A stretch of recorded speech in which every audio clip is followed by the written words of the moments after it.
Hi friends, இது Monday afternoon லஞ்சுக்கான side dish தான் ready பண்ண போகிறேன்.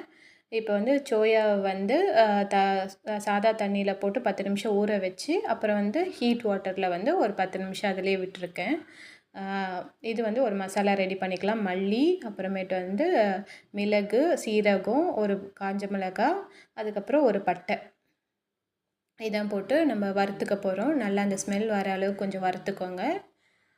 இது நல்லாயிருக்கும். அதாவது நம்ம ஒரு மட்டனில் செய்கிறோம் இல்லைங்களா, 65 இல்லை வந்து மட்டன் ஃப்ரை அந்த மாதிரி மட்டன் சுக்கா மாதிரி இருக்கும்னு வச்சுக்கோங்க. மட்டன் சுக்கா மாதிரி தான் இது வந்து சோயாவில் பண்ண போகிறோம்.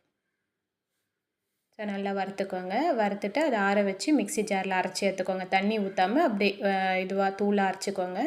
இப்போ ஒரு 3 ஸ்பூன் வந்து ஆயில் விட்டுக்கிறேன்.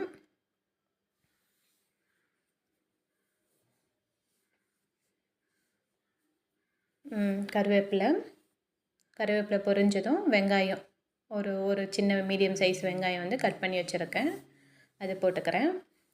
இது வந்து சோயானே நம்ப மாட்டாங்க. சாப்பிடும்போது நீங்கள் வீட்டில் கொடுக்கும்போது வந்து ஒரு மட்டன்னு சொல்லி கொடுத்தீங்கன்னா அப்படியே நம்பிடுவாங்க. அந்த அளவுக்கு இருக்கும் டேஸ்ட்டு. சால்ட்டு கொஞ்சம் ஆட் பண்ணிக்கிறேன். இஞ்சி பூண்டு பேஸ்ட் 1 ஸ்பூன். இப்போ வந்து கரம் மசாலா, மல்லி, அப்புறம் வந்து தனி மிளகாய்த்தூள், குழம்பு மிளகாய்த்தூள் இதுக்கு யூஸ் பண்ண வேணாம். அப்புறம் மஞ்சள் தூள் ஒரு பிஞ்சு போட்டுக்கிறேன். இது வந்து நல்லா பஞ்சு போல் ஊறிட்டு இருக்கு பாருங்கள். இப்போது சுடு தண்ணியிலையும் போட்டு எடுத்துருக்கேன். அதனால் ரொம்ப வேகணுன்றது கிடையாது, சீக்கிரமாகவே எடுத்துக்கலாம். மசாலா மட்டும் வெந்தால் போதும். அதாவது இந்த மசாலாவில் நல்லா பெரட்டி எடுத்துக்கோங்க. இது அதிலே தண்ணி வந்துடும், நம்மளுக்கு சோயாலே கொஞ்சம் தண்ணி வந்துடும். இப்போ வந்து மசாலாவை கொஞ்சம் பெரட்டி விட்டதும் இப்போ நம்ம எடுத்து வச்சுருக்கிற அந்த மசாலாவை ஆட் பண்ணிக்கிறோம். ஸோ உங்கள் காரத்துக்கு ஏற்ற போட்டுக்கோங்க.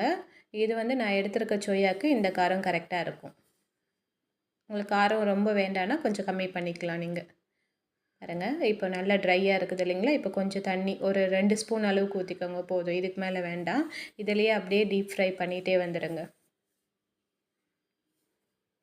ஏன்னா சோயாலையும் கொஞ்சம் தண்ணி வர ஆரம்பிக்கும். அதனால் அந்த தண்ணியிலே போட்டு பெரட்டிக்கலாம்.